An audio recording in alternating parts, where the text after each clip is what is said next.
তুমি আমার উপরে রেগে নেই বলো, তারপর যাব। কান্না ভেজা স্বরে বলল তাহিয়া। 2 ফোঁটা অশ্রু গাল বেয়ে গড়িয়ে পড়ল। অভিক তাহিয়ার পাশে দাঁড়িয়েছিল, সামনে এলো। তাহিয়াকে পরখ করে ভ্রু কুঁচকাল। আমি রেগে চোখ রাঙিয়েছি? হ্যাঁ, ধমক দিয়ে কথা বলেছি, গায়ে হাত তুলেছি? কোনটা? কিছুই তো করিনি। তবে আমার রাগ তোমাকে কাঁদাবে কেন? কান্না থামাও ফাজিল। কপট রাগ দেখিয়ে বলল অভিক। তাহিয়ার চোখের পানি সবেই পরখ করেছেও।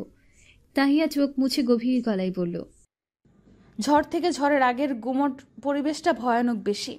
তুমি রাগটা ছেড়ে ফেললে তাও মানা যেত, না ছেড়ে যেভাবে থম ধরে আছো এটা মানা যাচ্ছে না। তোমার রাগ 2 ধমকে নিঃশেষ করে দাও, তারপরও স্বাভাবিক হয়ে যাও, এভাবে থেকো না।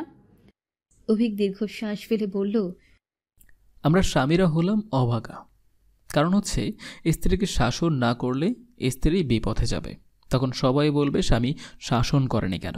আবার শাসন করতে গেলে বলবে স্ত্রীকে নির্যাতন করছে।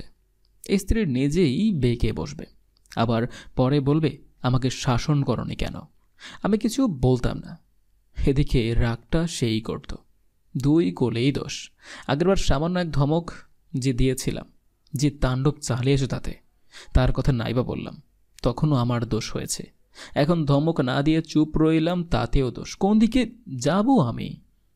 অভিকের কথায় রাগ পড়ার আভাস পাওয়া গেল। স্বরে গম্ভীরতা নেই, তা তাহিয়াকে স্বস্তি দিল।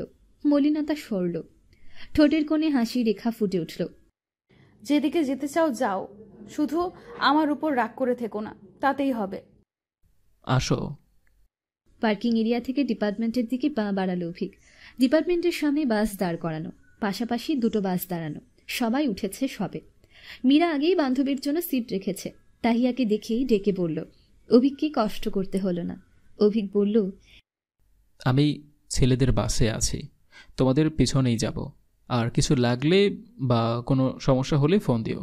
যাও। তাহিয়া মাথা নাড়ালো। বাসের দিকে পা বাড়াতেই তুহিন এলো কোথা থেকে, ডাকলো, আপু। তাহিয়া থামলো। তুহিনকে দেখে ভ্রু কুঁচকাল। কিরে, তুই না তখন চলে গিয়েছিলি? কোথা থেকে এলি? তুহিনের হাতে একটা মিনারেল ওয়াটার বোতল। তাহিয়ার দিকে বাড়িয়ে দিয়ে বিরক্তির সুরে বলল, তোর জন্য যেতে পেরেছি। অর্ধেক পথ যাওয়ার পর মা ফোন দিয়ে জিজ্ঞেস করলেন তোর জন্য পানি কিনে দিয়েছি কিনা। ওখানে নাকি তার মেয়ে পানি পাবে না। আবার ফিরতে হলো।